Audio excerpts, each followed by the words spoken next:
Bonjour et bienvenue dans une nouvelle vidéo de Book the Nest à Tel Aviv. Et aujourd'hui, je vais vous parler d'un livre très intéressant, La morale anarchiste par Pierre Kropotkin. Alors ce cher Kropotkin, qui est-il? C'est un prince russe.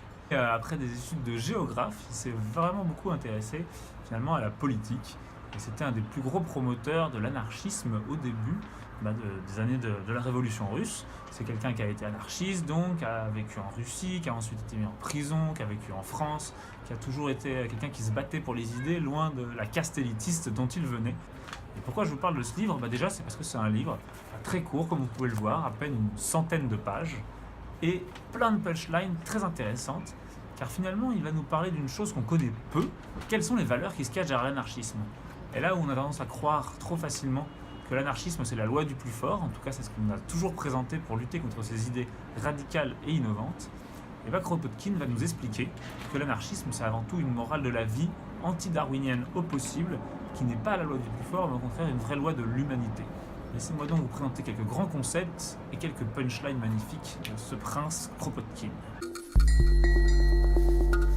Pour Kropotkin, ce qui motive les mouvements des hommes, c'est avant tout un égoïsme basique, le plaisir de la vie, une morale qui est pour lui très naturelle. Ce qu'il nous dit, c'est que rechercher le plaisir, éviter la peine, c'est l'essence même de la vie. Et que quelle que soit l'action de l'homme, quelle que soit sa ligne de conduite, il le fait toujours pour obéir à un besoin de sa nature. Celui qui est mauvais le fait pour obéir à sa nature, celui qui est bon le fait aussi pour obéir à sa nature. Finalement, on suit les inclinaisons de son âme et on va aller faire ce qui nous semble bien par rapport à nous-mêmes. Et c'est ici une revalorisation de l'égoïsme qui, moi, me plaît beaucoup, car je suis toujours convaincu que même l'altruisme se fait avant tout par égoïsme et qu'on va rechercher dans le plaisir de l'autre son propre plaisir. Mais ce qu'il dit aussi, au-delà de ça, c'est que la morale de la vie, c'est de se répandre. La vie est faite pour se répandre, pour grossir, pour exercer sa puissance. Et que finalement, la vie ne peut même se maintenir qu'à condition de se répandre. Et sentir intérieurement qu'on est capable de quelque chose, c'est prendre conscience qu'on a le devoir moral de le faire. Finalement, cette morale de la nature, c'est une morale de l'abondance de la vie et de la puissance. Deuxième concept moral très fort au cœur du livre de Kropotkin, c'est celui de l'égalité. Et la définition de l'égalité, pour lui, c'est traiter les autres comme on veut être traité soi-même. Pourquoi un anarchiste qui ne veut pas être gouverné voudrait par exemple gouverner quelqu'un d'autre? Pourquoi un anarchiste qui voudrait ne pas être trompé pourrait mentir aux autres? Finalement, la morale, c'est avant tout exprimer aux autres ce qu'on veut que les autres expriment vers soi.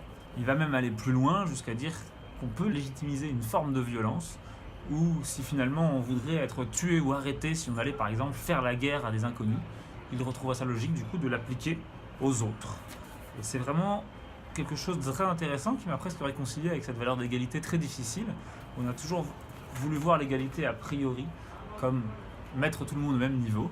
Et lui, ce qu'il dit finalement, c'est que chaque individu a le devoir de mettre les gens au même niveau et que c'est au cœur de l'essence même de l'anarchie. Sans cette morale, l'anarchie n'existe pas. Enfin, la troisième idée forte du livre pour moi, c'est une idée qui m'a toujours animé personnellement, c'est celle de refuser toute condamnation morale. Et il le dit, nous ne craignons pas de renoncer au juge et à la condamnation. Ce qu'il dit même, c'est qu'il veut nier absolument à la société le droit de punir qui que ce soit, et de quelque façon que ce soit, pour quelques actes antisociaux qu'il ait commis. Qui sommes-nous pour juger les actes des autres d'un point de vue moral? Finalement, tout ce qu'on peut faire, quand quelque chose nous déplaît, c'est donner un conseil, donner un avis. Tout ce qu'on peut faire, c'est exprimer fortement son mécontentement, mais ne jamais juger ou condamner une personne pour un comportement qui nous semble amoral, la morale étant aussi tellement influencée par notre propre culture. Peut-être que Kropotkin était un coach ou un opale avant l'heure. Aux fondamentaux de l'anarchie, on veut refuser finalement de mutiler l'individu au nom de n'importe quel idéal.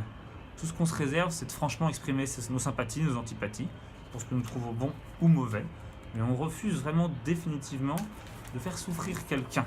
La morale ne doit pas ordonner, elle refuse de modeler l'individu selon une idée abstraite.